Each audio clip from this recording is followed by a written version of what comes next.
औज़ुबिल्लाहिमिनश्शैतानिर्रजीम बिस्मिल्लाहिर्रहमानिर्रहीम। अस्सलाम वालेकुम स्टूडेंट्स, उम्मीद है कि आप ठीक ठाक होंगे, खैरियत से होंगे।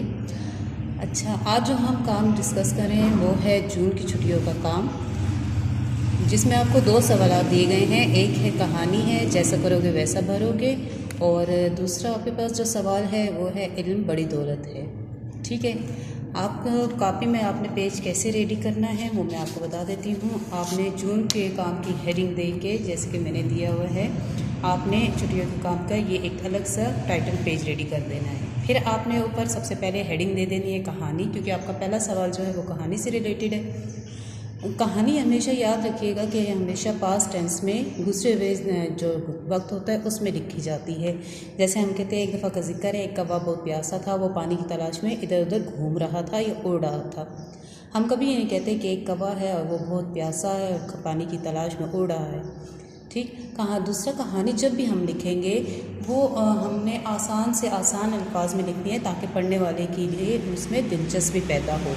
क्योंकि हम जितने आसान सादा अल्फाज इस्तेमाल करेंगे उतनी आसानी से पढ़ने वाले को समझ भी आएगी और उसकी दिलचस्पी और भी बढ़ेगी, ताकि वो इस कहानी को पढ़े और इसका जो इसका ख़िताम है, ख़ात्मा है, वो जाने कि उसमें क्या सबक दिया गया है। ठीक है, दूसरा कहानी जब भी हम लिखेंगे वो हमेशा पैराग्राफ की सूरत में होती है। 2 पैराग्राफ मस्ट होते हैं, आप 3 भी लिख सकते हैं, लेकिन कभी भी कहानी जो है 2 पैराग्राफ से कम नहीं होती, हमेशा पैराग्राफ में ही लिखी जाती है। ये वो चंद बातें हैं जो आपने कहानी लिखते वक्त मद्देनज़र रखनी है।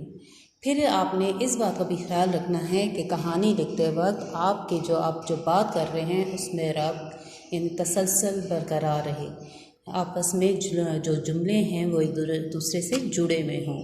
ऐसा नहीं कि हम बात कर रहे हैं कि एक कौवा था, वो प्यासा था, और दूसरे साथ उसके आगे हम लिख दें कि मटके पर बैठ के उसने पानी पिया और अपनी प्यास बुझाई और अल्लाह का शुक्र अदा करके उड़ गया।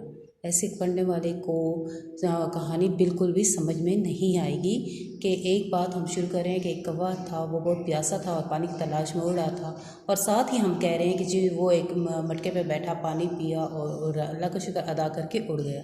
कभी भी कहानी में इस तरह के जुमले इस्तेमाल नहीं करने, बल्कि ऐसे जुमले इस्तेमाल करने हैं जिससे हमारी बात कंटिन्यू रहे, उसमें तसलसल रहे। इससे भी पढ़ने वाले की दिलचस्पी बढ़ती है।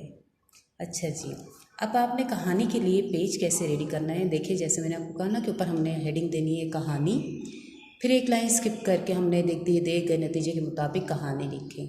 सवाल लिखने के बाद, डबल अंडरलाइन करने के बाद, शेडिंग करने के बाद हमने एक लाइन स्किप करके नतीजा दे दिया जो कि हमारे पास सवाल में है।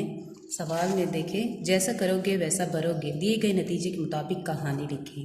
तो हमने नतीजा यहीं से सवाल से लिखना है, जैसा करोगे वैसा भरोगे, और फिर उसके बाद एक लाइन स्किप करके उन्वान है कछुआ और बिच्छू। ये कहानी हो गई आपकी। ठीक, फिर आपने कहानी देखी, मैं आपको बार आपको बता भी दूँ कि इस कहानी को मैंने तकरीबन 3 पैराग्राफ में मैंने लिखा है। एक पैराग्राफ यहाँ से शुरू हो रहा है, एक दफ़ा का जिक्र है, ठीक है, और यहाँ आके देखें ख़त्म हो गया कि पीठ पर सवार हो गया। अब जब भी हम नेक्स्ट पैराग्राफ स्टार्ट करते हैं, चाहे वो कहानी है, ये ख़त है या फिर दरख्वास्त है, 1 फिंगर गैप देके हम या 2 फिंगर गैप देके नेक्स्ट पैराग्राफ स्टार्ट करेंगे। तो यहाँ पे देखिए, मैंने फिंगर गैप देके नेक्स्ट पैराग्राफ स्टार्ट किया है, ये दूसरा पैराग्राफ। ठीक, फिर यहाँ पे देखिए, मैंने यहाँ पे तीसरा पैराग्राफ, वही 2 फिंगर गैप 1 फिंगर गैप देके मैंने तीसरा पैराग्राफ। अब इसमें कुछ अल्फाज ऐसे हैं जो आपको मार्कर से लिखे हुए नज़र आ रहे हैं। ये वो अल्फाज हैं जो कि मेन अल्फाज हैं, इसे हम मार्कर से इसलिए लिख रहे हैं, एक तो हमारे काम में खूबसूरती पैदा होती है, और दूसरा ये पढ़ने वाले को समझ आती है कि ये जो लफ्ज़ मार्कर किए गए हैं ये जो हैं मेन अल्फाज है इस कहानी के। क्लियर हो गई बात। जब आपकी कहानी कंप्लीट हो जाए तो आपने एक लाइन स्किप करके हेडिंग दे देनी है नतीजा, और नतीजा वही जो हमने लिखा हुआ था पहले, जैसा करोगे वैसा भरोगे। ठीक, ये 2 कहानी हमने, ये तो हो गया हमारा एक काम, एक सवाल। अब दूसरा सवाल हमारे पास जो था वो है हमारा, इल्म बड़ी दौलत है, दिए गए उन्वान पर मजमून लिखे, कम अज़ कम 6 शेष होती है, यानी कि कम से कम 6 हेडिंग्स मस्ट होनी चाहिए। उसके लिए भी आपने ये देखें, मैंने आपके लिए पेज एड किया हुआ है, सवाल लिख दिया, दिए गए उन्वान पर मजमून लिखे, एक लाइन स्किप करके उन्वान की हेडिंग दी और उन्वान हमारे पास क्या था, इल्म बड़ी दौलत है। अच्छा, पहला तो हमारे पास पहली हेडिंग क्या है, तारुफ। नंबर 2 इनकी अहमियत। नंबर 3 इल्म नूर है। नंबर 4 इल्म साइंस है और इल्म बड़ी दौलत है और आखिर में ख़ात्मा। मज़मून लिखते वक्त आपने ये ख्याल रखना है कि मज़मून जो है वो, पहली बात तो ये कि आपने उसको शह सुर्खियों में लिखना है, ये पैराग्राफ में नहीं लिखा जाएगा। सिर्फ पैराग्राफ में कहानी, दरख्वास्त और ख़त लिखा जाता है, मज़मून हमेशा हेडिंग्स में लिखा जाता है। अच्छा, दूसरी बात जो ये वो आपने मद्देनज़र रखनी है वो ये कि मज़मून में कम अज़ कम 6 हेडिंग्स यानी 6 सुर्खियाँ ज़रूर होनी चाहिए। इससे कम मज़मून जो है वो मुख्तसर एक्सेप्ट किया जाता है। चेकर तो साफ क्या लिख देता है रिमार्क्स में कि मुख्तसर लिखा है, क्योंकि ये तो कापी का पेज है।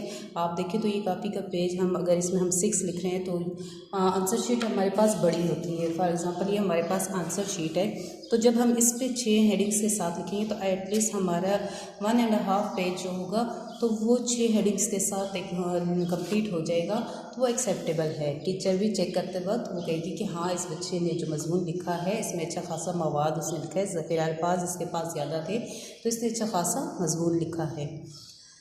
अच्छा, आते हैं हेडिंग्स की तरफ कि जब भी आप हेडिंग देंगे वो आपने मार्कर के साथ देनी है, ब्लू मार्कर आपने यूज़ करना है। जिस तरह मैंने कहानी में अल्फाज लिख के मार्कर किए, इसी तरह आपने मजमून में भी अल्फाज मार्कर करने हैं। एक हेडिंग में कम से कम 2 अल्फाज तो आपने ज़रूर मार्कर करने हैं, जैसे मैंने किए हुए हैं। हेडिंग्स को डबल अंडरलाइन करना है और काम को खूबसूरत बनाने के लिए आपने साथ साथ जो हेडिंग्स हैं, सवाल है, उनको शेड आपने ज़रूर करना है, उनके लिए फ्रेम आपने ज़रूर बनानी है। ठीक है। अच्छा, अब इस यहाँ तक तो उम्मीद है आपको अपने जुलाई टास्क समझ आ गई होगी कि आपने जुलाई टास्क अटेम्प्ट कैसे करना है। इंशाल्लाह अपने लेक्चर में आपको मैं डिटेल से बता दूँगी, समझा भी दूँगी। तब तक के लिए मैं आपसे इजाज़त चाहती हूँ। अल्लाह हाफ़िज़।